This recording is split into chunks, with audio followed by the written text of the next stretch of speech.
Bonjour, bonsoir. Ça dépend à l'heure à laquelle vous allez nous suivre, chers internautes. Nous sommes toujours dans notre émission des Ténèbres à la Lumière. Moi, c'est votre humble serviteur, le pasteur Michael Baraka.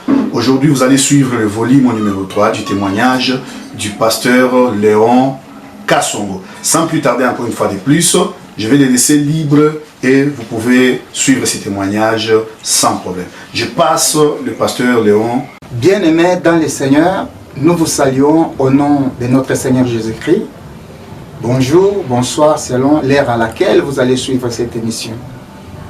La fois passée, nous avions parlé de la réunion qui s'est tenue à Pointe-Noire, au Congo-Brazza.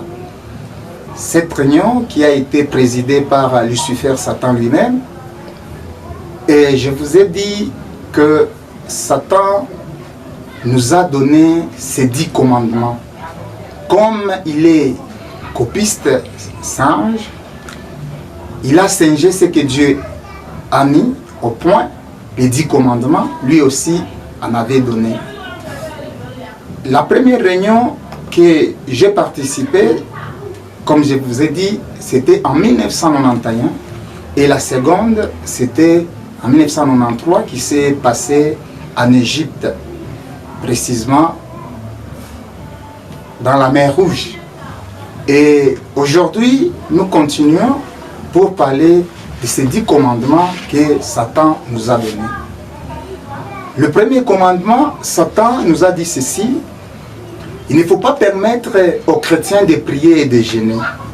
Pourquoi? Parce que si vous les permettez de prier et de jeûner, ils seront de plus en plus forts à cause de leur foi ferme en leur maître, c'est-à-dire Jésus-Christ.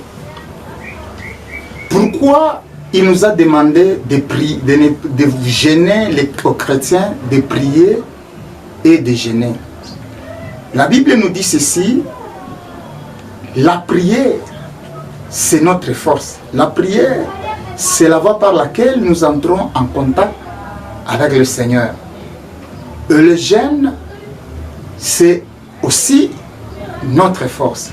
C'est ainsi que si nous lisons dans les livres de Matthieu, chapitre 17, au verset 21, lorsque les disciples ont tenté de guérir cet enfant-là qui était lunatique, ils n'ont pas pu. Et juste après, quand on a amené cet enfant auprès de notre Seigneur Jésus-Christ, alors il a chassé cet esprit. Après, les disciples sont allés voir Jésus, au secret bien sûr, pour demander pourquoi les démons n'arrivaient pas à quitter pendant qu'ils exerçaient leur ministère, soit leur foi.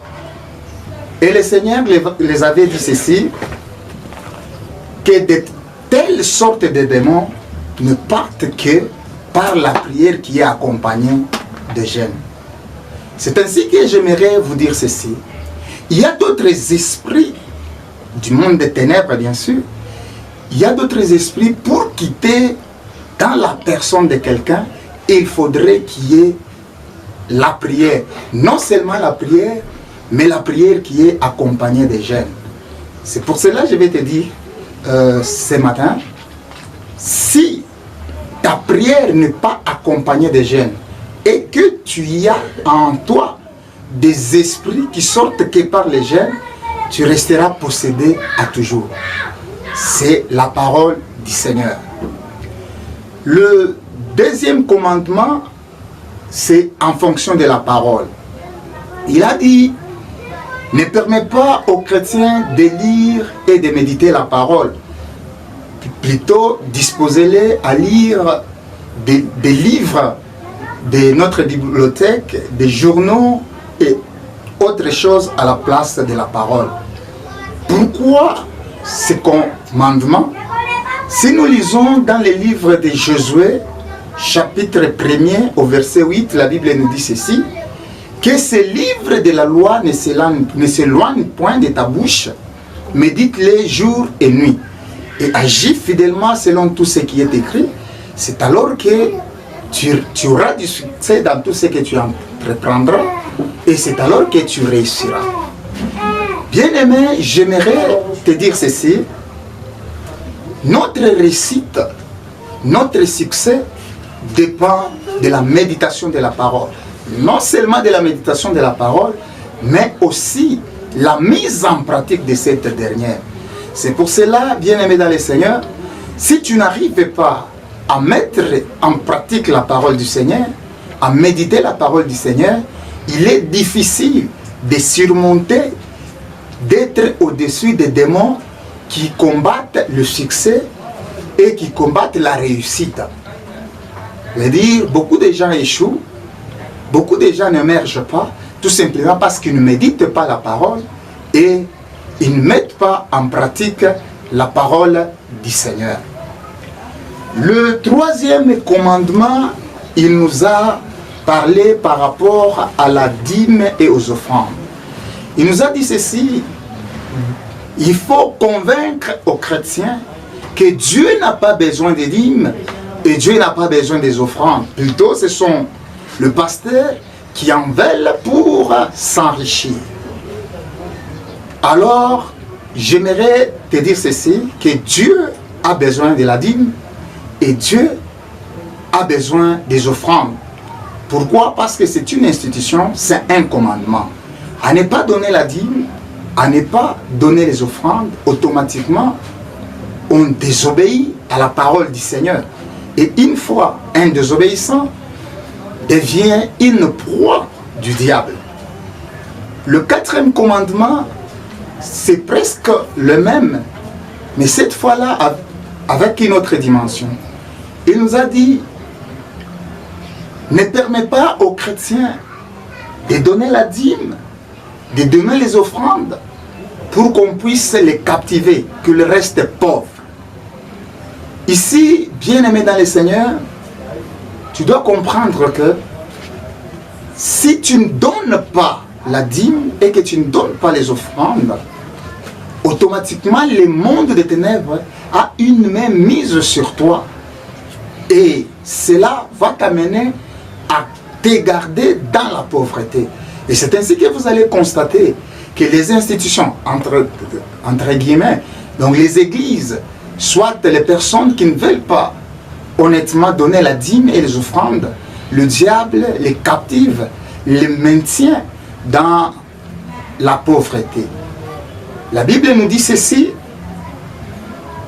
mettez-moi de sorte en épreuve, si vous ne verrez pas que moi, Dieu, je puisse ouvrir les écluses des cieux et que je puisse déverser les bénédictions chez vous.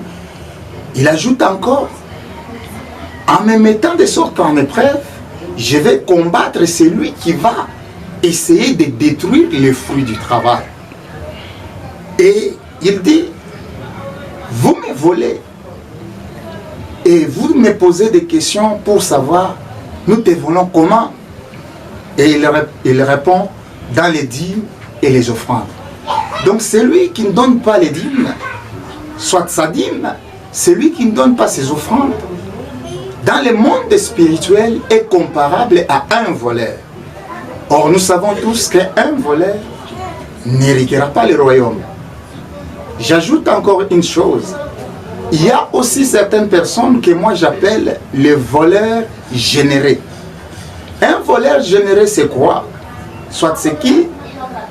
C'est celui qui a 1000 $. Au lieu de donner sa dîme, c'est 100 $, mais lui donne 80, il donne 90, il donne 95.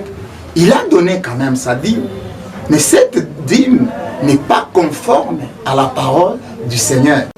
Et automatiquement, le diable a une main mise sur ta vie et va t'amener à te captiver dans la pauvreté. En Matthieu 5, 20, on nous dit ceci, que si notre justice ne dépasse pas celle des scribes et des pharisiens. Or, les pharisiens disaient ceci: je glorifie le Seigneur parce que tu m'as pas fait comme ces publicains-là. Moi, j'ai pris matin, midi, soir, je donne ma dîme de tout. C'est la justice qu'avait un pharisien. Or, nous savons que c'est les pharisiens, les scribes, qui ont amené même notre Seigneur à la mort. Ce sont eux qui combattaient. Mais Dieu trouve leur justice en matière de dîmes et des offrandes et de la prière. Donc si nous n'arrivons même pas à bien prier, à donner la dîme, à donner les offrandes, eh bien, bien-aimés dans le Seigneur, donc notre justice n'arrive même pas à les égaler pour que nous puissions les dépasser afin d'hériter le royaume. Le 5e commandement, c'est la division et la haine. Il nous a dit ceci, il faut pousser les chrétiens à se diviser. Il faut les pousser à se haïr. Tout simplement parce que si nous les poussons à se haïr et à se diviser, en ce moment-là, nous allons prendre une ascendance sur eux. La Bible nous dit ceci, en Matthieu 12, versets 25 à 26, la Bible dit ceci, qu'un royaume divisé contre lui-même ne peut pas subsister. Et une maison divisée contre elle-même, elle est dévastée. C'est pour cela, dans nos maisons, dans nos églises aujourd'hui, il y a des divisions pour arriver au point de diminuer la force même de la puissance du Seigneur. Vous allez trouver dans une église où il y a des fidèles qui sont derrière tel ancien, tel serviteur de Dieu, d'autres tels, des divisions dans nos familles. Et avec ça, c'est une porte ouverte pour que le diable travaille davantage. Bien-aimés dans le Seigneur, par rapport à la haine, si nous lisons en 1 Jean 3,15, la Bible nous dit ceci, que celui qui est, c'est un meurtrier. Or, vous savez bien que dans un meurtrier, il n'y a pas la vie éternelle en lui. C'est pour cela, je vais te dire ceci, bien-aimé, nous sommes dans l'obligation de s'aimer, dans l'obligation d'être unis pour que la puissance de Dieu soit totale. Aujourd'hui, nous avons une église qui est faible. Faible pourquoi? Parce que l'église est plongée dans des divisions, dans des haines impossibles. Alors, le monde des ténèbres prend l'ascendance. Le 6e commandement, il nous a dit ceci: il faudrait que les chrétiens restent devant leur télé des heures et des heures. Pourquoi? Parce que quand arrivera la tentation, qu'ils ne trouvent pas de ressources. Et c'est pour cela, si vous lisez dans la parole de Dieu, la Bible dit, c'est en psaume, je ne mettrai pas devant mes yeux ce qui n'est pas bon.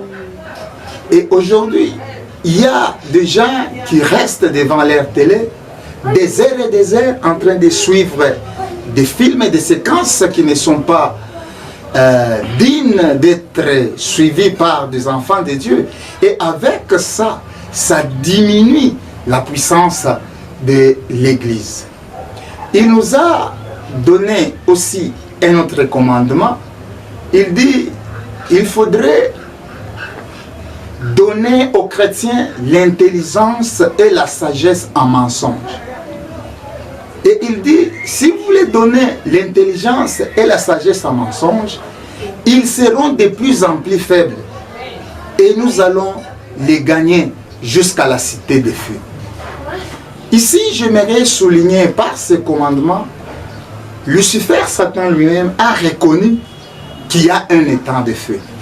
Mais il y a des gens, il y a même des religions qui fait voir, qui fait croire aux gens que le temps de feu n'existe pas. En d'autres termes, ils se croient être plus que Lucifer lui-même. Puisque à cette réunion, Lucifer nous a dit clairement que le temps de feu existe et de pousser le chrétien à mentir, de pousser les chrétiens dans les mensonges pour qu'ils deviennent de plus en plus faibles afin qu'on puisse les amener jusqu'à la cité de feu. Bien-aimés dans le Seigneur, il y a même les gens qui mentent dans la présence de Dieu. Il y a même les gens qui mentent du haut de la chair. Il y a même les gens qui mentent dans la prière On peut être dans, je donne un exemple, on peut se retrouver dans une prière et quelqu'un peut dormir dans la prière et une fois lui réveiller pour lui dire que tu étais endormi. Et ce dernier va dire non, je ne suis pas endormi, j'ai médité tout simplement.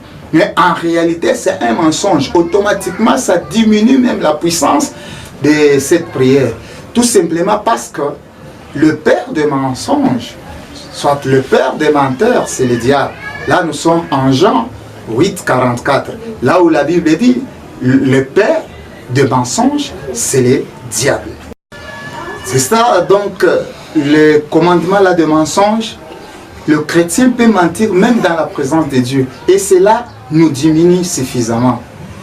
Il y a aussi un autre commandement, il a dit ceci.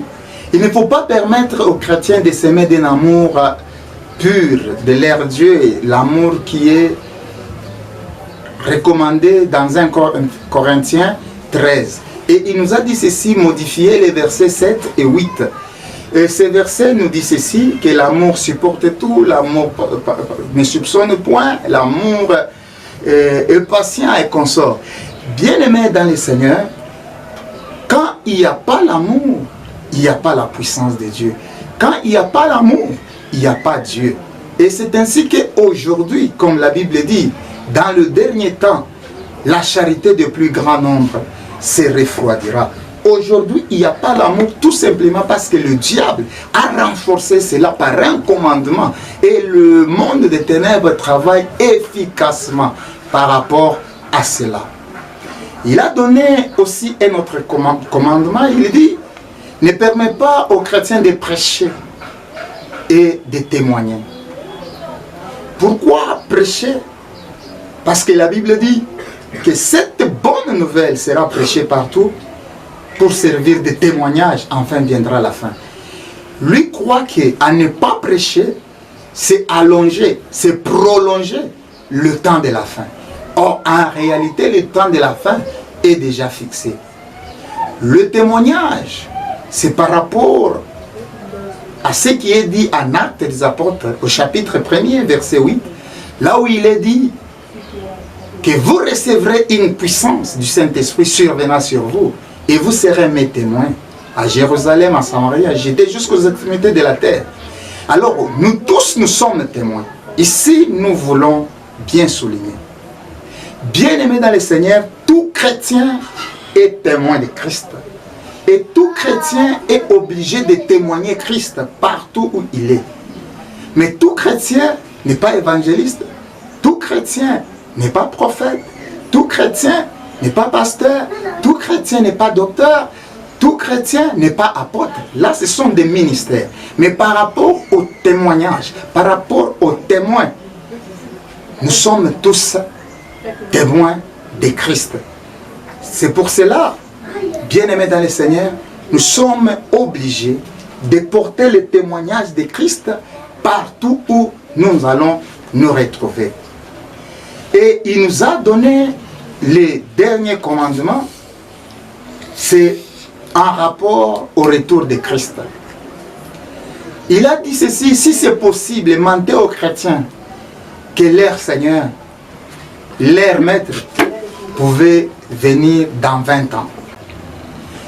Et il ajoute, il dit, selon les contrôles XX, soit XX-, soit le numéro XX 1000 qui contrôle au-delà de la vie et de la mort, il dit, selon ce contrôle-là, j'ai remarqué que le maître des chrétiens revient bientôt. Et il ajoute, il dit, avec son retour, notre royaume sera de plus en plus faible jusqu'à le temps de fait. Il a repris ce terme. Il dit, quand le Seigneur reviendra pour enlever l'Église, que le royaume des ténèbres sera de plus en plus faible jusqu'à le temps de fait. Le temps de fait, c'est une réalité. Il nous a donné encore Un autre code qu'on devrait se servir pour combattre le serviteur, le prédicateur. Et ce code-là, c'est I, Y-I-I-I. Et puis, code TT, bar V-I-I-I. Ce code, c'est déformé, soit la déformation de la vérité, sens dessus, sens dessous. Je donne un exemple. Hébreux 11, chapitre 1er dit ceci. La foi, c'est une ferme assurance des choses qu'on espère, une démonstration de celles qu'on ne voit pas. Là, c'est la parole véritable. Je prends le second pour introduire les codes là. Il dit ceci. La foi est une ferme assurance des choses qu'on peut espérer et une démonstration de celles qu'on peut voir. Quand on introduit directement le peu là, qu'on peut, donc il y a un doute, automatiquement, ce peu introduit le verbe appelé kabbalistique. Et le sens même de la vérité change. C'est pour cela, bien-aimés dans le Seigneur, il y a de ces serviteurs qui se disent serviteurs de Dieu. Mais quand ils prêchent, ils introduisent le verbe kabbalistique. Et ce verbe kabbalistique, quand ça pénètre dans la conscience de quelqu'un, s'il a prêché sur l'impudicité, d'abandonner l'impudicité, le verbe là renforce l'impudicité. Donc ce qu'il va prêcher, le verbe kabbalistique, apporte le contraire de ce qu'il a annoncé. Bien-aimés dans le Seigneur, c'est les 10 commandements que le diable nous a donnés. Nous voulons parler du domaine marial, santeria, pour avoir l'image de ce qu'on va parler par la suite, la magie sainte, soit la magie catholique. Je suis allé dans le monde des ténèbres, dans le monde d'Armstrong, comme je vous ai dit l'autre fois. Je suis passé par les cimetières, j'ai évoqué comme d'habitude la muraille dimensionnelle s'est ouverte, je me suis introduit, je suis arrivé là où il y a Johnny Walker, j'ai passé Marie-Rose, je suis allé au domaine marial. Dans le monde d'Armstrong, il y a une très grande maison, une très grande concession, écrit noir sur blanc, domaine marial, soit santeria. Et au devant de cette maison-là, il y a une grande marionnette où Marie porte l'enfant à gauche. Cette Marie-là a des yeux bleus. Et son protocole a une tête de squelette, le corps c'est un humain, la tête c'est un squelette, et il tient un livre à la main gauche et à la main droite un bâton. C'est celui qui m'a conduit jusqu'à Marie. J'aimerais commencer par le commencement. Nous sommes en Genèse 6, 10, plutôt Genèse 10, 6 à 9, 1 Chronique 1, 10. Ici nous parlons de l'histoire de Noé. Noé avait 3 fils. Le premier fils c'était Sem, Cham et Japheth. Cham a mis au monde Kish et Kish a mis au monde Nimrod, qui est devenu le premier roi sur terre à être puissant. C'est à partir de ces Nimrod-là que tout a commencé. Nimrod a pris en mariage une femme appelée Sémiramis. Sémiramis, c'est la fille de Jupiter et de Latone, donc la déesse de bois. C'est des deux personnages qui ont mis au monde celle qu'on appelle Sémiramis. Sémiramis est devenue la reine de Babylone en épousant, comme je viens de le dire, Nimrod. Il est arrivé à un certain moment que Nimrod était décédé et Sémiramis était restée seule, sans mari. Quelque temps après, il a constaté qu'elle était enceinte. Et alors, pendant qu'on voulait savoir le père de cette grossesse, soit l'auteur de la grossesse, d'après elle, dira que la grossesse n'a pas de père. Et quand elle a dit cela, c'est alors qu'on a dit, c'est son mari qui est Nimrod est revenu dans son ventre.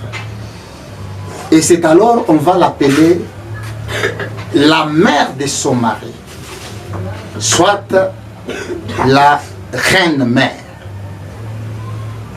Et après avoir mis au monde, elle a donné le nom à cet enfant-là, Tammuz, qui veut dire Baal, qui veut dire aussi maître.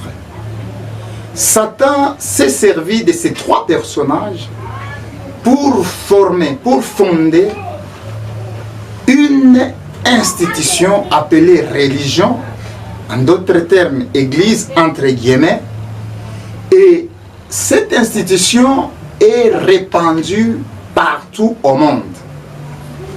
Sémiramis, quand elle est devenue déesse mère, c'est ici qu'elle vient l'idée du confessionnal des prêtres. Bien-aimés dans le Seigneur, Lévitique 21 à 7, on nous parle de Moloch. C'est tout simplement Nimrod. Il est arrivé à un certain moment que sa gloire croissait. Alors qu'est-ce qui s'est passé? À chaque fois qu'on devrait l'adorer, qu'on devrait reconnaître sa suprématie, les femmes venaient avec les enfants vivants et jetaient dans le feu pendant qu'ils étaient assis sur son trône. On jetait les enfants au feu et les enfants brûlaient en guise de sacrifice pour son honneur. Et c'est alors qu'on va l'appeler Moloch. Ici, j'aimerais souligner quelques points, soit quelques noms. On l'appelle la Sémiramis aussi Baalti, qui veut dire la Madone, soit la grande déesse mère. On l'appelle aussi la reine du ciel, la médiatrice, la mère de l'humanité, Astarté. 1 Roi 16, 30 à 32. On l'appelle aussi Diane ou Astémise, fille de Jupiter et de la Tonne, reine de bois. Sémiramis, déesse, on l'a représentée souvent à l'Antiquité, dans l'Antiquité. Elle était porteuse de 700. Sémiramis, après sa mort, on a constitué une statuette. Et cette statuette, on la montrait toujours. Elle portait le bébé appelé Tammuz. Et c'est resté comme ça. Et cette statuette, elle a existé, soit la marionnette, elle a existé depuis l'empire de Babylone. Donc, au temps des Babyloniens, on l'adorait comme étant une déesse mère. Et elle était toujours porteuse de cet enfant qui était à sa gauche. On l'appelle Devalki, l'enfant Krishna. Isis, l'enfant Oris. Indrani est l'enfant. Ici, je parle de la statuette, comment elle est représentée. Il y a la femme qui est Sémiramis et il y a l'enfant. La femme qui est Sémiramis, Devalki, l'enfant Krishna, Isis, l'enfant Oris, Indrani et l'enfant, Marie et Jésus. Elle est connue dans plusieurs pays au monde. Et dans chaque pays, elle a son nom. Je vais prendre 10 pays seulement. En Chine est appelée Xingmu, qui veut dire la Sainte Mère et l'enfant. En Inde, on l'appelle Devalki, qui veut dire déesse et l'enfant. En Éphèse, on l'appelle Diane, la mère de Dieu. En Égypte, est appelée Isis, qui veut dire déesse mère et l'enfant Horus. En Grèce, est appelée Aphrodite, qui veut dire la médiatrice et l'enfant. En Rome, on l'appelle Vénus, qui veut dire déesse, et l'enfant Jupiter, soit Zeus. Au Scandinavie, on l'appelle Disa, qui veut dire représenté avec l'enfant. En Israël, est appelé Astarté, qui veut dire déesse, et l'enfant appelé Baal, qui veut dire maître. Et dans la magie catholique, est appelé Vierge Marie, et l'enfant Jésus. Mais ce Jésus-là est appelé Christ roi, Jésus roi. En 1900, plutôt en l'an 600, c'est alors qu'on a déclaré Vierge Marie. Vierge comment? Puisque la vraie Marie, qu'elle a mis au monde notre Seigneur Jésus, après avoir mis au monde le Seigneur Jésus, supposons qu'elle est retournée vierge, parce que la grossesse était due à la puissance du Saint-Esprit. On suppose, après avoir mis au monde l'autre Seigneur Jésus-Christ, elle leur est devenue comme avant, c'est-à-dire vierge. Après, cette Marie-là qui est mère de Jésus, de notre Seigneur, a mis aussi au monde Jacques, Gide, et nous connaissons Siméon et d'autres enfants. Est-ce possible, après avoir mis au monde Gide, Jacques, Siméon et d'autres enfants, elle restera toujours vierge jusqu'à aujourd'hui pour qu'on puisse l'appeler vierge? Comprenez que c'est une puissance du monde des ténèbres, la Marie là, et la magie catholique. Et prochainement, nous allons entrer en détail par rapport à la magie catholique. Bien-aimé dans le Seigneur, arrivé en 1854, on va la proclamer l'Immaculée, soit l'Immaculée Conception de la Vierge Marie. Quand on utilise le terme immaculée, c'est-à-dire elle est sans péché, sans tache. Or, si vous lisez dans la Bible 1 Pierre 2, verset 22, la Bible nous dit il n'y a qu'une seule personne en qui il n'y avait pas de fraude, c'est-à-dire Jésus-Christ de Nazareth. En dehors de notre Seigneur Jésus-Christ de Nazareth, personne est saint. Mais par la grâce, moyennant le sang de Jésus, Jésus nous justifiera. Parce que si nous ne sommes pas saints, nous n'entrerons pas au ciel. Mais la proclamer comme étant immaculée, c'est une fausse réalité. En 1958, précisément le 15 au mois d'août, elle sera proclamée. Soit on va dire l'Assomption de Marie, pour dire qu'elle a monté au ciel. Laisse-moi te dire ceci. Marie, mère de Jésus, jusque-là, elle n'est pas au ciel.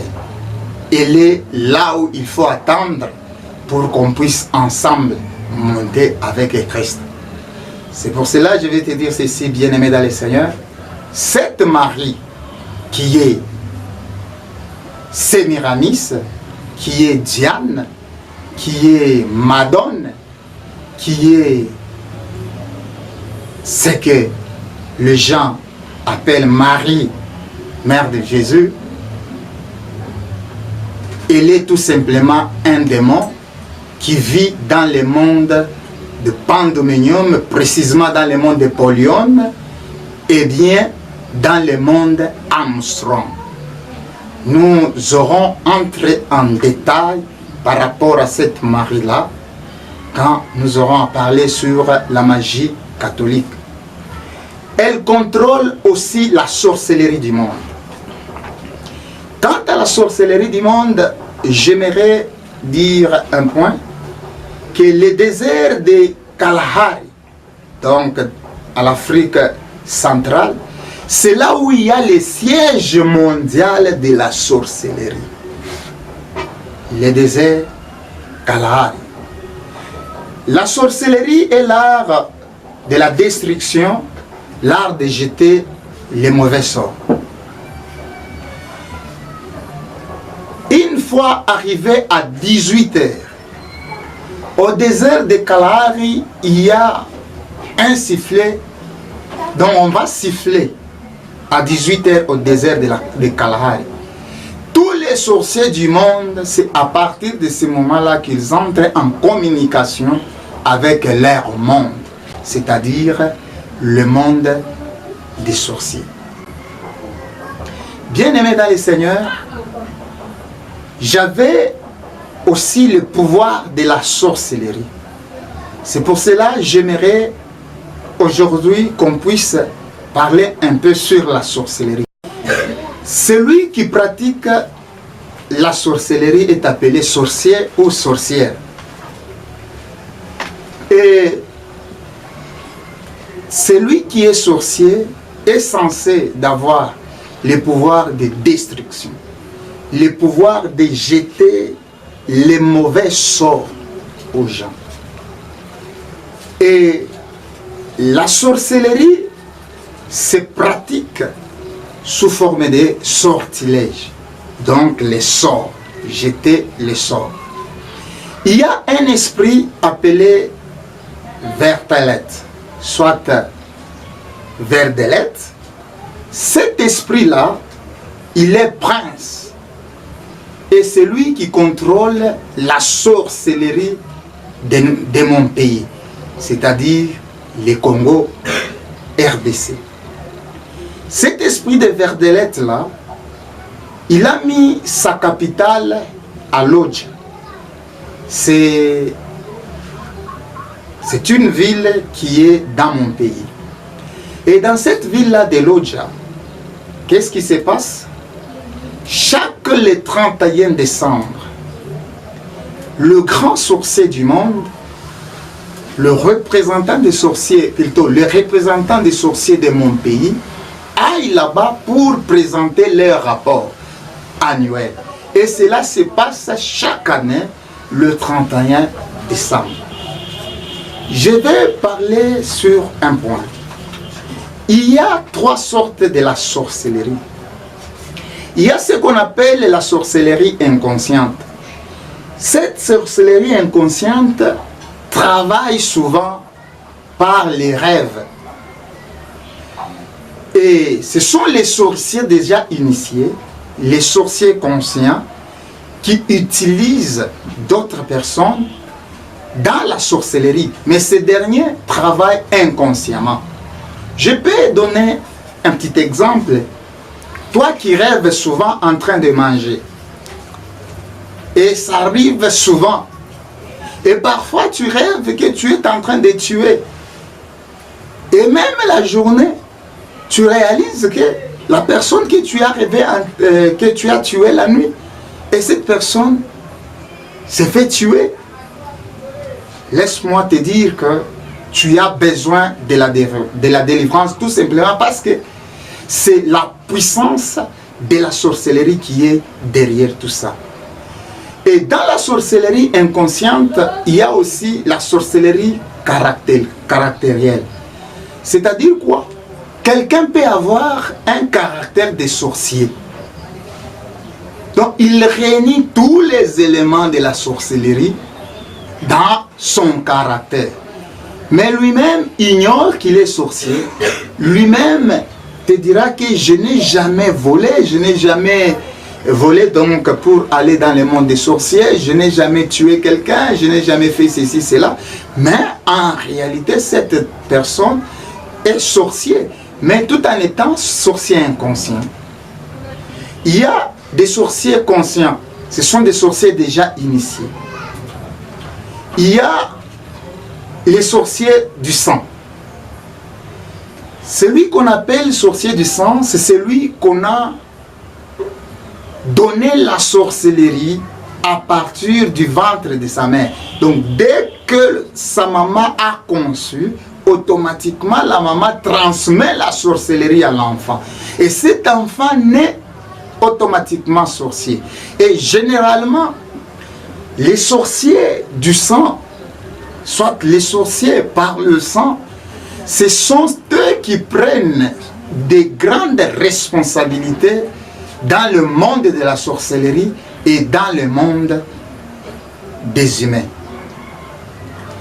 Je vais donner quelques signes pour comprendre, soit pour reconnaître un sorcier. Le premier signe, c'est l'amnésie, l'oubli. Tu peux avoir un enfant, à chaque fois que tu l'envoies un gobelet, l'enfant t'amène une assiette. Tu envoies un enfant t'acheter des bonbons, l'enfant achète du sucre. Tu envoies un enfant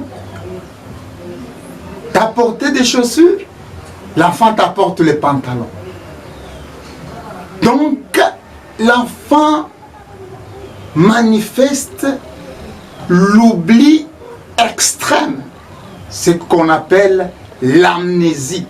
C'est un signe aussi, je ne dis pas généralement, mais c'est un signe qui montre que cette personne a la sorcellerie.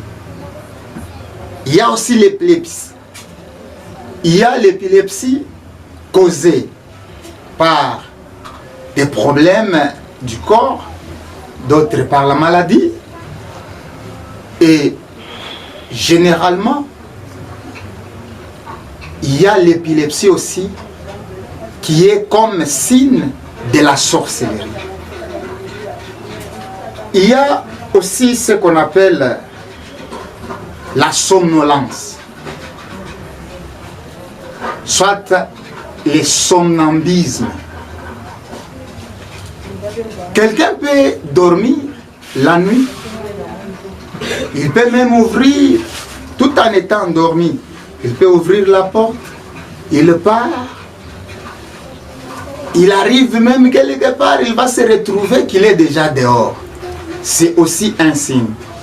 Si vous remarquez que votre enfant, pendant son sommeil, a l'habitude de se réveiller, de se tenir debout, tout en étant dans son sommeil, en train de marcher, d'aller ça et là, bien aimé dans le Seigneur, sachez que c'est un signe aussi de la sorcellerie. Il y a aussi un autre signe, c'est de pisser au lit la nuit, soit les jours. Ici, même des grandes personnes, même des petits enfants. Mais je vais souligner un point. Pisser au lit comme signe de la sorcellerie, vous allez remarquer que la personne puisse seulement au temps fixé. Si c'est à 3h, 4h, généralement l'enfant pisse qu'à ces heures-là.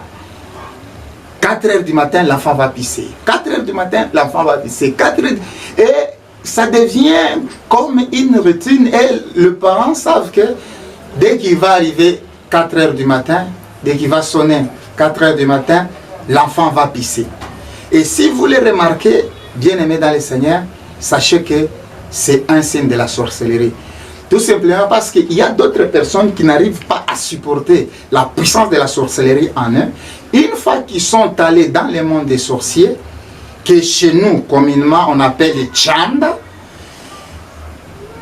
pendant son retour, pour rentrer dans son corps, il arrive que la personne puisse, pour se soulager et revenir en soi. C'est aussi un signe. Il y a aussi un autre signe, le sommeil profond. Ici, par rapport au sommeil profond, vous pouvez tenter de réveiller la personne. Vous pouvez même bouger la personne. Vous pouvez même tenir la personne debout, mais la personne ne se réveille toujours pas. Ce sommeil profond-là, bien aimé, c'est un signe de la sorcellerie. Un autre signe, c'est monologuer dans son sommeil. Vous allez remarquer qu'une personne, pendant la nuit, est en train de se parler à lui-même, est en train de parler aux gens. Il parle, mais pendant qu'il est en train de parler, il est dans son sommeil. Et si cela se répète souvent, c'est un signe de la sorcellerie. Il y a aussi un autre signe, c'est la saleté. Bien-aimé dans le Seigneur, la saleté, c'est un signe aussi de la sorcellerie. Tu peux arriver chez quelqu'un, je donne un exemple juste. Tu peux arriver chez quelqu'un et la personne, soit chez une femme qui porte déjà un enfant, mais à chaque fois que l'enfant va faire l'urine, va irriguer, va faire les caca, la femme prend tout simplement la matière fécale et il prend le linge, il met dans un coin et après il ajoute, à chaque fois il ajoute. Et quand vous entrez dans la maison, vous commencez même à sentir l'odeur des urines, l'odeur de la matière fécale. Et pour la personne, cela ne lui gêne pas. C'est un signe aussi de la sorcellerie. Il y a aussi un autre signe, c'est le vol. Vous allez remarquer que la personne vole, soit l'enfant. Souvent, ce sont des signes qui accompagnent les enfants sorciers. Vous pouvez laisser la nourriture, vous sortez. Pendant que vous allez retourner, vous allez constater que l'enfant a volé la nourriture. Vous allez mettre l'argent sous l'oreiller, vous allez trouver que l'enfant a volé. Et en plus de cela, c'est comme si il est expert. À chaque fois que vous déplacez votre argent, soit vous déplacez l'endroit de cacher l'argent, l'enfant trouve toujours le bon endroit pour voler. C'est un signe de la sorcellerie. Il y a autre signe aussi, c'est l'orgueil. Bien-aimé dans le Seigneur, l'orgueil, c'est aussi un signe de la sorcellerie. Tu peux avoir un enfant très orgueilleux. À chaque fois que vous lui parlez, vous lui grondez, l'enfant manifeste l'orgueil. C'est un signe de la sorcellerie. Il y a aussi le mensonge. Le mensonge aussi, c'est un signe de la sorcellerie. Il y a aussi la têtutesse. La personne est tellement têtue, l'enfant est tellement têtu, l'enfant têtu. C'est aussi un signe de la sorcellerie. Il y a aussi un autre signe, c'est nier le fait. Je m'explique. Même si vous trouvez la personne à flagrant délit, la personne n'accepte pas les faits. Tu trouves l'enfant, la main dans la casserole et vous dites que non, tu as volé. L'enfant n'accepte pas qu'elle a volé. C'est un signe de la sorcellerie. Il y a aussi un autre signe, c'est manger comme 10. C'est-à-dire quoi? Tu peux avoir un enfant qui vous mange un repas qui peut être consommé par 5 personnes, mais à lui seul. Même une grande personne qui vous mange comme 10. À lui seul, il peut manger le plat de 5, 6, 7 personnes. Et c'est là, c'est compliqué. Parce que moi, je ne peux pas manger un repas de 10 personnes, un repas de 6 personnes. Soit je ne peux pas manger un repas pour 10. Et c'est un signe de la sorcellerie. Chaque sorcier, soit sorcière, a une antenne. Et cette antenne lui permet d'entrer en communication avec son monde. Généralement, chez nous, ici, l'antenne, ce sont des arbres. Et vous allez remarquer que les sorciers va planter un arbre dans sa parcelle. Et au travers de cet arbre-là, ça constitue déjà une antenne. Et tout sorcier a un drapeau. Et par l'antenne et les drapeaux, ça devient un signe pour montrer à d'autres personnes que dans cette parcelle-là, il y a les sorciers. Bien-aimés dans le Seigneur, les drapeaux, ça sert comme un point de repère aux sorciers, le drapeau. Comment garder la sorcellerie? Chez les femmes, on garde la sorcellerie dans le sang, le sein et dans les vagins. Quand la femme a la sorcellerie, pour cacher cette sorcellerie-là, la femme la cache dans le sang, soit dans le sein, soit dans les vagins, dans les corps génitaux. Pour l'homme, c'est dans le sang, dans la poitrine, dans les pieds et dans les aisselles. Les femmes aussi gardent la sorcellerie dans les aisselles. Nous voulons parler des 3 principes de la sorcellerie. La sorcellerie a 3 principes. Le premier principe, c'est la haine. Tout sorcier doit avoir une haine terrible. Deuxième principe, c'est la ténacité. Si un sorcier lie quelqu'un, il le lie pour toujours. Ça serait difficile d'abandonner. C'est ainsi que je vais ici souligner un point. Quand un sorcier ensorcelle quelqu'un, ce dernier n'a plus le pouvoir d'enlever les sorts qu'il a jetés à la personne. Tout simplement, le dernier, soit ce dernier est lié à ce principe qui est la ténacité. Le troisième principe de la sorcellerie, c'est la destruction.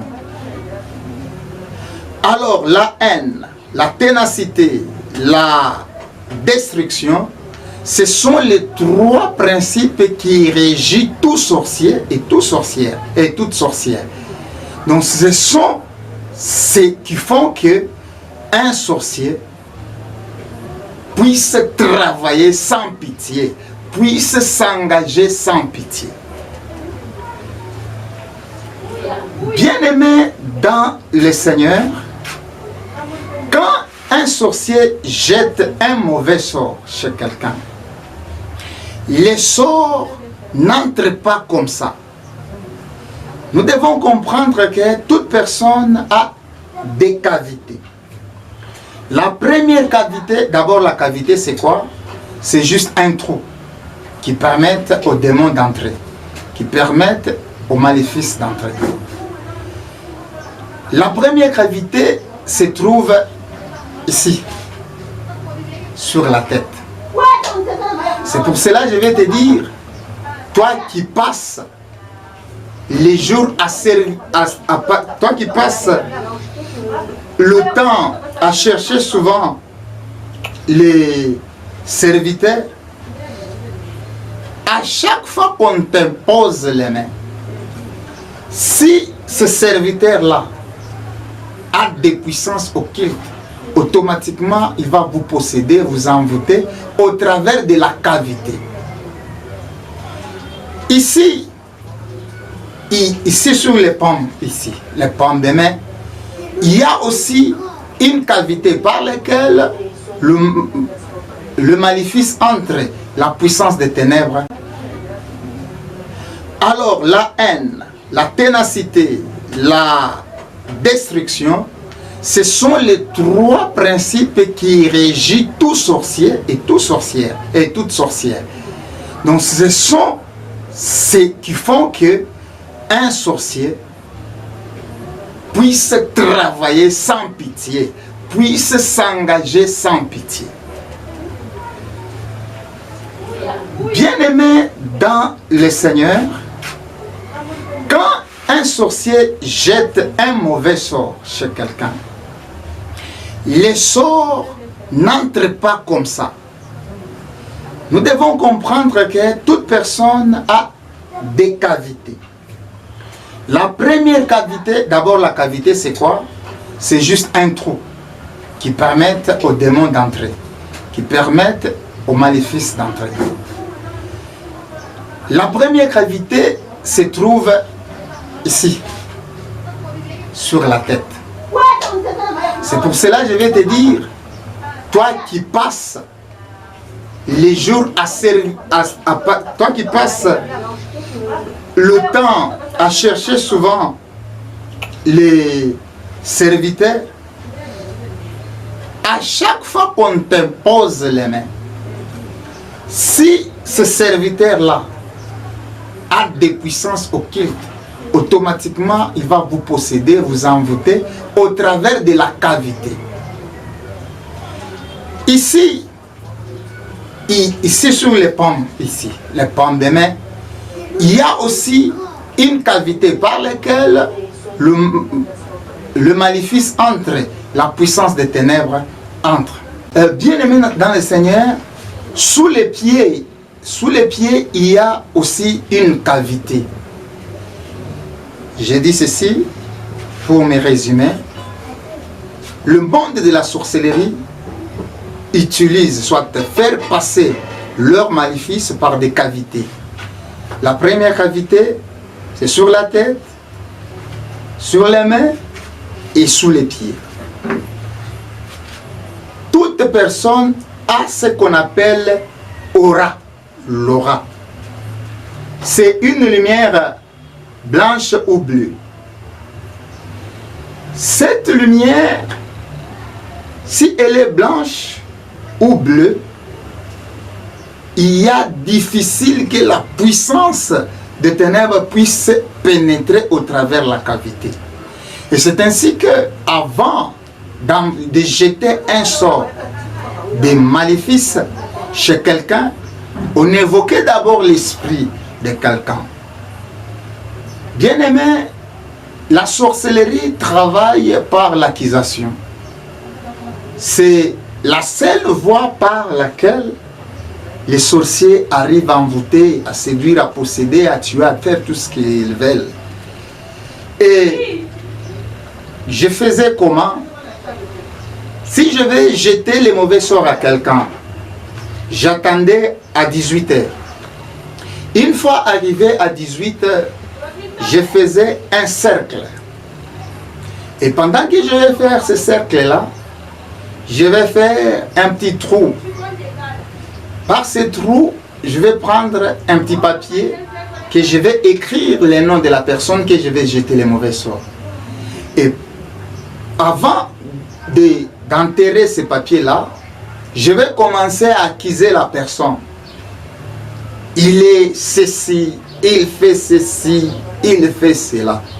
Quand bien même c'est vrai, quand bien même c'est faux, il faut passer par l'accusation. Et une fois l'accusé, je vais maintenant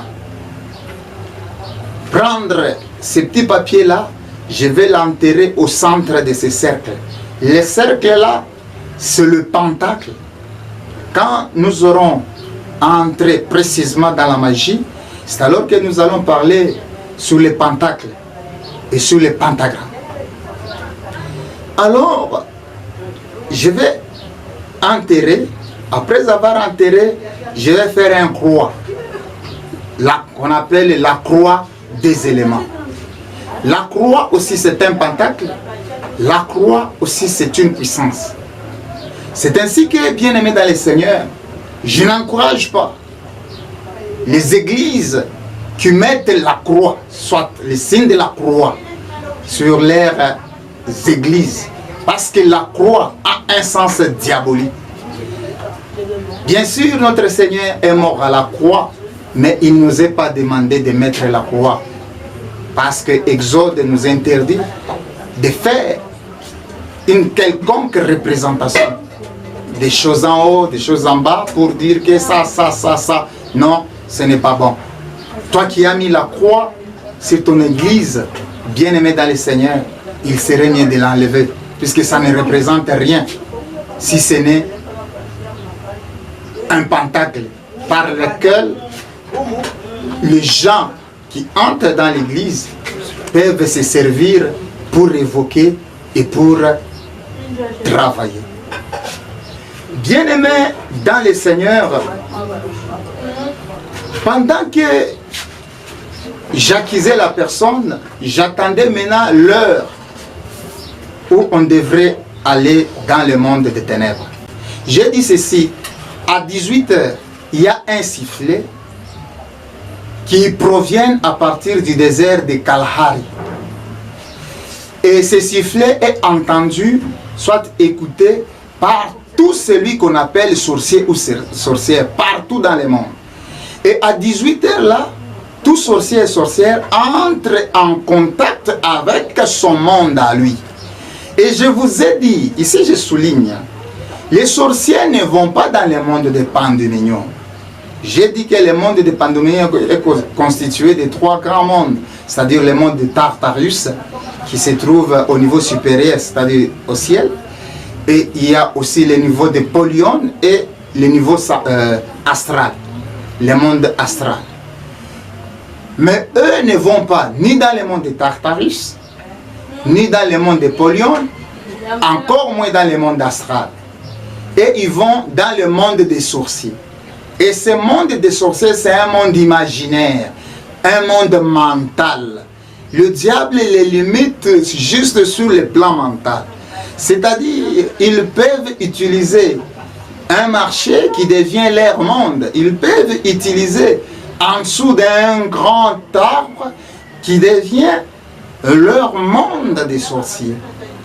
Et arrivé à 22 h, 23 h, les sorciers commencent à quitter leur corps pour aller dans le monde, dans leur monde. Les sorciers n'y vont pas avec leur corps, ils laissent leur corps. Ici, j'aimerais souligner quelque chose. Bien-aimés dans le Seigneur, pendant que les sorciers vont dans leur monde, tout en laissant leur corps, vous allez constater, une fois que vous vous réveillez et que vous voulez lui réveiller, vous allez fournir beaucoup d'efforts et la personne ne se réveille toujours pas, tout simplement parce que la personne a laissé juste le corps et la personne est allée dans son monde à lui. Et c'est ainsi que j'allais à partir de 22 h à 23 h. Chaque sorcier doit obligatoirement. Ici, j'aimerais encore ajouter quelque chose.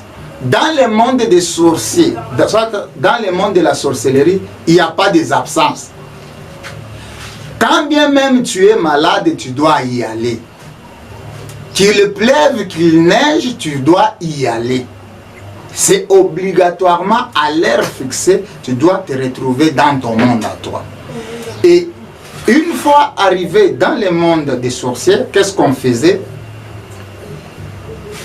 Je parle de là où j'allais pour jeter les mauvais sorts aux gens. On mettait une casserole sur le feu. Et dans cette grande casserole, on y mettait du sang. Il y avait du sang et on mettait le feu. Et pendant que on voulait ensorceler, on contournait le feu. Et cependant, la casserole qui contenait le sang était sur le feu en train de bouillir. Et à chaque fois qu'on contournait, j'ai récité le nom de la personne que je voulais jeter les mauvais sorts. Et pendant que j'ai récité son nom, et j'accusais et j'ai prononcé même les sorts. Maintenant, avant de jeter les mauvais sorts, on évoquait l'esprit de la personne. Et une fois l'esprit de la personne qui était apparu dans ces grandes casseroles-là, c'est alors que j'ai commencé à jeter les sorts. Toi, tu ne vas pas prospérer. Toi, tu ne vas pas être marié. Tu ne vas pas faire ceci. Tu ne vas pas faire ceci. Je te jette la maladie. Je te lie. Et il arrivait aussi à une dimension que je pouvais prendre même une tige de balai, soit une tige d'allumette, et je prenais une file. Ici, chez nous, on a l'habitude de tresser aussi les cheveux moyennant ces fils-là. Et je prenais cette file-là, pendant que je nouais la file sur la tige de balai ou la tige d'allumette, et je prononçais que toi, tel, je suis en train de te ligoter. Tu vas mourir dans 6 mois. Je te jette le mauvais sort. Si c'est la maladie, je te jette la maladie du ventre. Et cette maladie va t'amener jusqu'à la mort. Et la durée de cette maladie, ça sera 3 ans ou 4 ans, 6 mois. Tout dépendra du temps que je vais t'apporter. Et bien aimé dans le Seigneur, ici j'aimerais aussi souligner un point. Il y a d'autres personnes qu'on mangeait dans ce monde-là, puisque dans le monde de la sorcellerie, on mangeait que la chair humaine. Mais on ne la mangeait pas brute comme ça, c'est-à-dire comme étant chair. Non. On transformait la personne dans la forme qu'on voudra. Si on veut te manger comme chèvre, on va te transformer comme une chèvre. Si on veut te manger comme un porc, on va te transformer comme un porc. Et la personne qui sacrifiait la personne, c'était lui qui était le premier à boire du sang. Ce n'est pas tout sorcier qui prenait le sang de la personne sacrifiée. Donc il y avait juste le chef et la personne qui a sacrifié. Et on mangeait de la sorte que je viens de vous dire. Et bizarrement, ce que je suis en train de vous dire, c'est une réalité, mais une réalité spirituelle. J'aimerais que le Seigneur nous accorde une grâce afin que nous puissions comprendre bien. Il y a d'autres personnes qui marchent jusqu'aujourd'hui sur cette terre, mais dans le monde de la sorcellerie, on a mangé d'autres membres de leur corps. Il arrivait des fois, on transformait la personne comme une chèvre et on coupait juste la jambe, et une fois on coupe la jambe, on la mange. Mais la personne vit encore ici sur cette terre, mais sa jambe est déjà mangée. Et la personne va constater tout simplement les douleurs de la jambe, la jambe. Et la personne ne comprend pas comment la jambe lui fait mal. Mais c'est tout simplement que la jambe est déjà consommée par les sorciers. Et c'est à partir de 3 heures jusqu'à 4 heures du matin qu'on quittait le monde de la sorcellerie pour retourner dans notre monde. Et avant d'être sorcier, normalement on passe par l'initiation. Il y a plusieurs sortes d'initiation. Je pouvais envoûter quelqu'un par la sorcellerie, soit amener quelqu'un à être sorcier au travers juste d'un don. Moyennant une chemise, je peux donner à quelqu'un la sorcellerie. Va même une lettre. Je peux écrire une lettre, je l'introduis dans une enveloppe et je te donne. soit je donne à quelqu'un de te l'apporter. Et une fois tu vas saisir l'enveloppe et l'ouvrir, et automatiquement la puissance de la sorcellerie entre et tu deviens sorcier. En d'autres termes, tu peux aussi manger quelque chose et la chose se transforme en soi. Tu mangeais les biscuits, mais une fois dans la bouche, les biscuits se transforment à la viande. Mais cette viande-là, c'est une viande humaine. Et automatiquement, la personne devient sorcier. Et une fois devenir sorcier, la personne doit passer par la formation. Et après la formation, c'est alors qu'on va donner le travail à ces derniers. Il y a les sorciers. Leur travail, c'est seulement le pilotage. Donc c'est lui qui va commencer à récupérer d'autres sorciers moyennant son avion. L'avion de la sorcellerie, c'est complexe, bien aimé dans le Seigneur. On utilisait soit les balais, on utilisait soit une boîte des allumettes, on utilisait soit le malaxeur, et toutes ces choses-là constituaient ce qu'on appelle l'avion. Par rapport au carburant, c'était le sang humain qu'on utilisait. Et une fois être formé, il y a d'autres qui étaient chargés juste au découpage, c'est-à-dire dépiécer l'animal, d'autres seulement la cuisine, d'autres étaient là juste pour tuer, d'autres étaient là pour renforcer. Chacun avait son rôle. Et l'organisation du monde de la sorcellerie, il se fait que à chaque avenue, il y a un président des sorciers. Chaque quartier, chaque cellule, ainsi de suite, jusqu'à arriver au niveau du pays. Dans chaque pays, il y a le président des sorciers. Dans chaque commune, chaque province, et c'est comme ça que la sorcellerie fonctionne. À chaque fois qu'on se retrouve devant, dans le monde de la sorcellerie, chaque sorcier fait le rapport de sa propre famille, commence à accuser tout membre de sa famille. Ici, je parle de tout membre, c'est-à-dire ceux qui ne sont pas dans la sorcellerie, encore moins dans l'occultisme, dans le satanisme, bref, dans le monde des ténèbres. Toi qui n'es pas dans le monde des ténèbres, tu es soit païen, ne crois pas que tu n'as pas affaire aux sorciers de ta famille. Sache-le que chaque jour, on t'accuse dans le monde de la sorcellerie. À moindre fait que tu réalises chaque projet que tu as, tout ce que tu possèdes, tout ce que tu fais, la nuit, les sorciers dans leur monde vous accusent. Bien-aimés dans le Seigneur, pendant que j'étais sorcier, j'avais commis beaucoup de défis. Beaucoup. Il est arrivé un jour que je devrais tuer quelqu'un au travers de la puissance de la sorcellerie. Et cette personne, c'est un membre de ma famille. Bien sûr, la famille lointaine. Cette personne m'avait causé du tort. Et pendant qu'elle m'a causé du tort, je suis allé, je l'ai accusé. Et on m'avait demandé que je puisse présenter les sorts que je voulais. Et moi, je me suis dit que je ne vais pas les voir. Et c'est ainsi que j'avais fait appel à son esprit.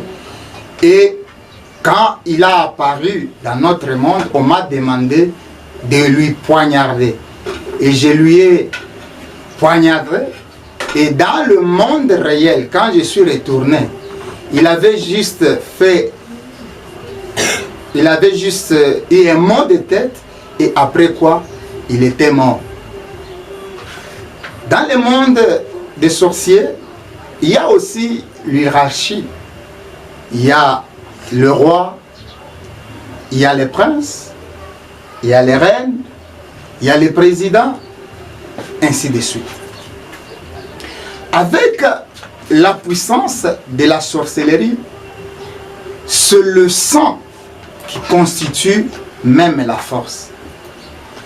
Et dans ce monde-là, il y a un système établi appelé la ristourne. Dans notre pays, on appelle ça Kinkurimba. C'est-à-dire, si aujourd'hui je mange la chair que mon ami a sacrifiée, eh bien, demain, ça serait mon tour. Et si tu n'as pas quelqu'un à sacrifier, alors c'est toi-même. Et c'est compliqué dans le monde des ténèbres. Donc un sorcier peut manger un autre sorcier si ce dernier n'arrive pas à trouver quelqu'un à sacrifier. Et c'est comme ça que ça fonctionne. Et dans ce monde-là, il n'y a pas de pitié. Dans ce monde-là, il n'y a pas à s'excuser. Avec cette puissance, j'avais un esprit appelé Sheila.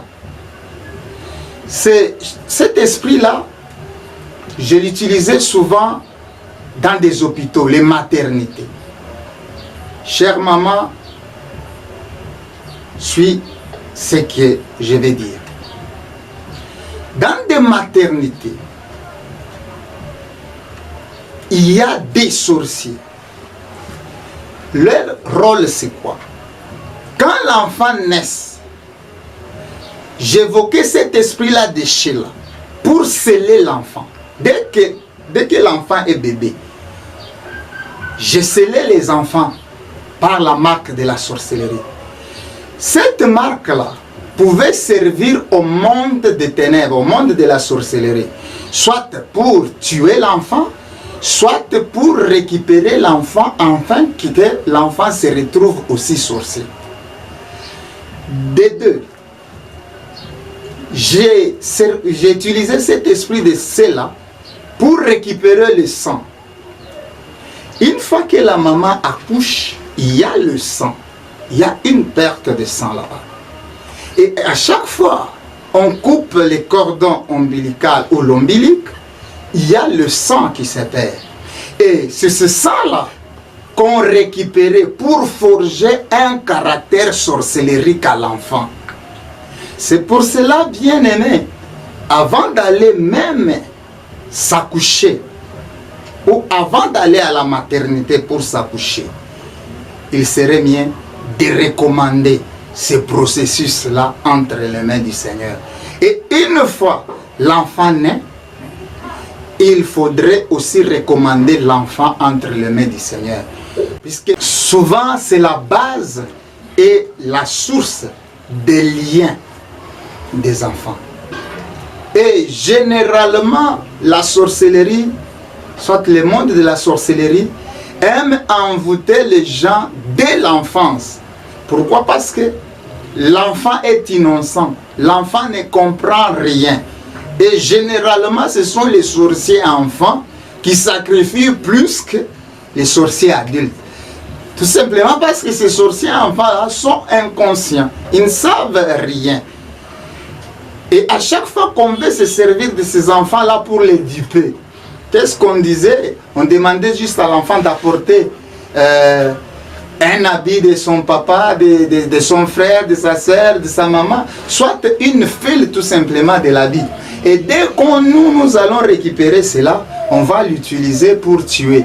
Et l'enfant inconscient ne comprendra rien et ne comprendra même pas que c'est lui qui a sacrifié cette personne-là. Et cet esprit de Sheila-là, en forgeant les caractères, c'est pour cela que je souligne ici, il y a des caractères sorcelleriques. J'ai dit, il y a d'autres femmes, ça c'est un exemple juste, il y a d'autres femmes dans les quartiers, cette femme est réputée de se disputer avec tout le monde. Vous allez trouver dans les quartiers, une famille s'est disputée avec cette famille-là. Et surtout ici chez nous en Afrique, hein, puisque nous sommes des voisins de tout le monde, nous connaissons presque tout le monde. Et vous allez vous rendre compte que la personne s'est disputée avec tel autre. Donc la personne se dispute toujours. Et parfois les insultes. Donc une famille qu'on a caractérisée déjà que dans cette famille-là, pour les insultes, ça devient, donc c'est une vie. Si vous provoquez seulement cette famille-là, ça devient un problème. Tout simplement, cela est lié au caractère sorcellerie. C'est pour cela que j'aimerais te dire une fois, bien aimé, si tu constates que tu es un sujet à problème à tout le monde, tu n'es pas saint quand même. Ce n'est pas qu'à toi qu'on cause du tort. Même si on t'a causé du tort, tu n'es pas obligé de réagir à chaque fois. Si tu les constates, cherche les hommes de Dieu pour qu'ils puissent prier pour toi. Parce que c'est déjà la sorcellerie caractérielle que j'ai possédée à partir de l'enfance au travers de cet esprit de cela. Ici, j'aimerais faire une parenthèse. La dame Janine Nemi m'avait donné un mouchoir et ce mouchoir-là était appelé mouchoir Mamiwata. Ce mouchoir Mamiwata avait 33 articles, soit 33 pouvoirs. Je vais en citer quelques-uns. Le premier pouvoir, soit article, c'était la magie de l'argent du 366. Donc, je vous ai dit l'autre fois que j'avais une maison magique et j'avais aussi les initiés qui travaillaient avec moi. Et à chaque fois que les gens venaient pour chercher les pouvoirs, ces mouchoirs m'aidaient à leur donner le pouvoir. Par exemple, l'argent, il y a des articles. Ici, c'est la magie de l'argent du 366. Il y avait aussi les stylos magiques. Je pouvais donner soit les stylos 7 de l'Inde, soit la plume d'Égypte. Il y avait aussi les parfums magiques de séduction que je pouvais donner aux gens. Il y avait aussi le pouvoir d'amour. C'est-à-dire, si quelqu'un venait pour chercher l'amour, je pouvais donner ces pouvoirs-là. Je souligne. La Bible dit, Dieu est amour. C'est-à-dire, il n'y a pas un pouvoir d'amour. Parce que le diable et Satan, qui est le chevronné de ce monde-là, ne possède pas l'amour et il n'aura pas l'amour. Qu'est-ce qui se passe au fait? C'est un pouvoir d'envoûtement, de domination. Par ce pouvoir, généralement, j'ai rencontré souvent les femmes. Ce sont les femmes qui venaient souvent, généralement, et les jeunes gens. Les femmes venaient pour chercher que leur mari puisse l'aimer plus, que leur mari ne puisse pas aller à gauche ni à droite. Le diable n'a pas l'amour. Et quand bien même ils venaient me voir pour que leur mari puisse l'aimer, je ne pouvais pas leur donner l'amour, puisque moi-même je n'avais pas l'amour. Et celui que je servais ne se retrouvait même pas dans l'amour. Lui, c'était la haine. Alors, je leur ai donné les pouvoirs de domination. Et par ces pouvoirs-là, j'ai donné, soit je mettais à leur disposition des esprits. Et ces esprits-là, ce sont eux qui possédaient leur mari et qui les dominaient. Et c'est comme ça que ces pouvoirs fonctionnaient. Il y avait aussi les pouvoirs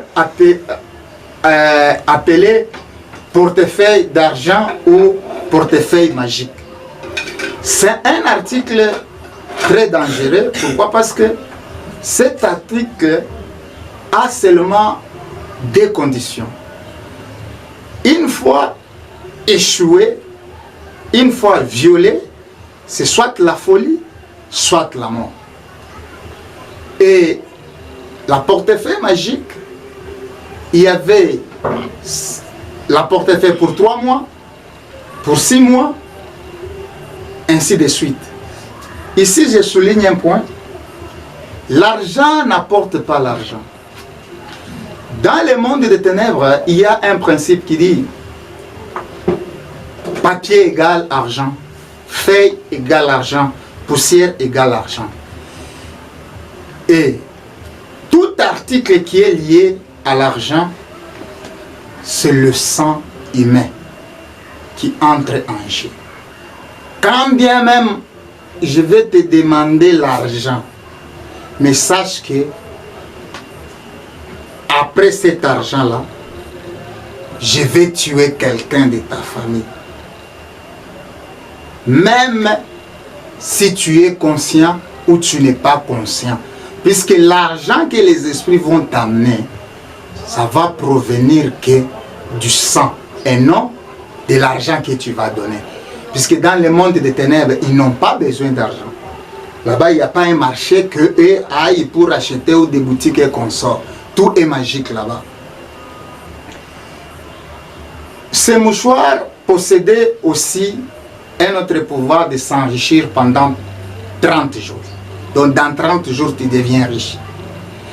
Ces mouchoirs avaient aussi le pouvoir de la sorcellerie. C'est pour cela que je vous parle de la sorcellerie. Moi, je n'avais pas mangé la sorcellerie, non. On ne m'a pas possédé de la sorcellerie, non. Juste le mouchoir que j'avais possédait déjà le pouvoir de la sorcellerie. Et ici, je vais souligner, toute la sorcellerie possède seulement 140 maléfices. Donc il y a 410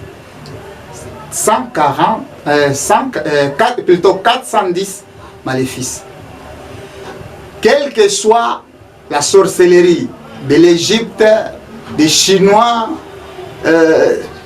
des Français, des Anglais, des Tanzaniens, des Ivoiriens, des Camerounais, des Quinois et consorts, cette sorcellerie-là a tout simplement 410 maléfices, soit 410 malédictions. Par la suite, si Dieu nous les permet, nous allons donner même le verset biblique pour soutenir ce que je viens de vous dire. Donc c'est 410 sortilèges que possèdent les sorciers. En d'autres termes, 410 pouvoirs. Ces mouchoirs-là possédaient aussi un pouvoir appelé tous travaux occultes. Donc moyennant ces mouchoirs, je pouvais accomplir tout travaux qui est appelé occulte. Et ces mouchoirs avaient aussi un autre pouvoir appelé la valise mystique multiplicateur d'argent. Donc cette valise-là pouvait multiplier l'argent. Je ferme la parenthèse. Dans le monde de la sorcellerie, il y a aussi l'échelonnage. Mais avant de monter, on monte en fonction des sacrifices. Dans la sorcellerie, on ne monte pas parce que tu as traîné dans le monde de la sorcellerie. On ne monte pas parce que tu es sympathisant du chef qui dirige les clubs de la sorcellerie. Mais on monte parce qu'on sacrifie. Et à chaque fois qu'on sacrifie, les ossements des gens que tu sacrifies, ce sont ceux qu'on va se servir pour te faire une chaise. Donc là-bas, si tu veux t'asseoir, il faut tuer plus pour que la chaise soit constituée. Et dans le monde de la sorcellerie, il y a les mariages. Les mariages s'effectuent.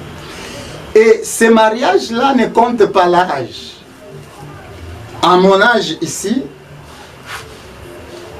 je peux avoir une femme de 2 ans dans le monde de la sorcellerie. Et tu peux te poser la question pourquoi et comment, et c'est comme ça. Et le mariage de la sorcellerie ne compte pas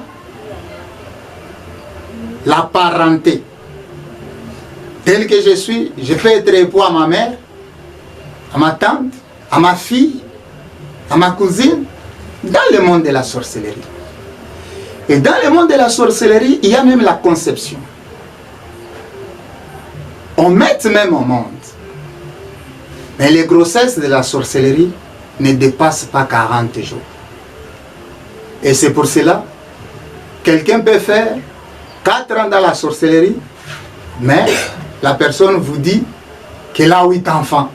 Et vous allez vous poser la question de savoir comment la personne a fait 4 ans, mais elle se retrouve avec 9 enfants.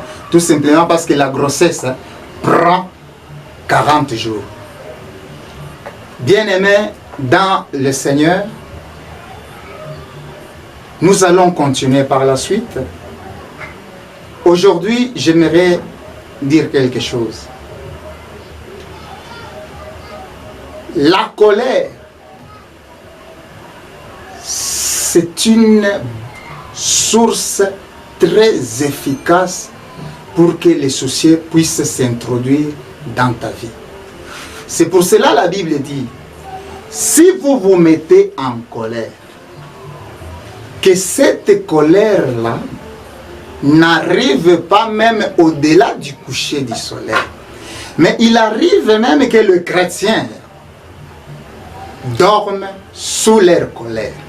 Et une fois tu es chrétien, tu dors sous la colère, ces jours-là, les sorciers ont le droit de jeter un sort sur ta vie. Tout simplement parce que Dieu est fidèle. Dans l'accusation, qu'est-ce qui va se passer? Je vais dire ceci. Seigneur, ta parole dit qu'une fois que la personne est dans la colère, que cette colère-là ne lui amène pas à pécher. Et encore moins que le soleil ne se couche pas sous sa colère. Voilà ce dernier. Il s'est endormi sous sa colère. Alors, je vous demande la permission du fait que tu es fidèle à ta parole, que je puisse lui jeter la maladie. Comme notre Seigneur est impuissant à une chose, ici, je vais te révolter. Je sers un Dieu puissant, un Dieu capable, un Dieu tout-puissant, un Dieu qui est le maître de tout esprit, c'est-à-dire le maître même de Satan, puisque Satan est esprit. Un Dieu qui dit mon et la chose arrive. Un Dieu qui appelle à l'existence les choses qui n'existent pas. Un Dieu qui retire de la poussière les pauvres et les faire asseoir parmi les grands. Un Dieu qui n'échoue pas. Mais notre Dieu, il se trouve incapable sur une chose. Donc notre Dieu n'agit pas au-delà de sa parole. Notre Dieu agit que dans sa parole. Et si toi tu dors sous la colère, eh bien, nous allons tout simplement rappeler à Dieu fidèle que toi tu as dit que si quelqu'un est en colère, qu'il ne dort pas sous sa colère. Et une fois il est sous sa colère, nous on demandait la permission. Et comme Dieu ne peut pas aller au-delà de sa parole, et Dieu vous lâche.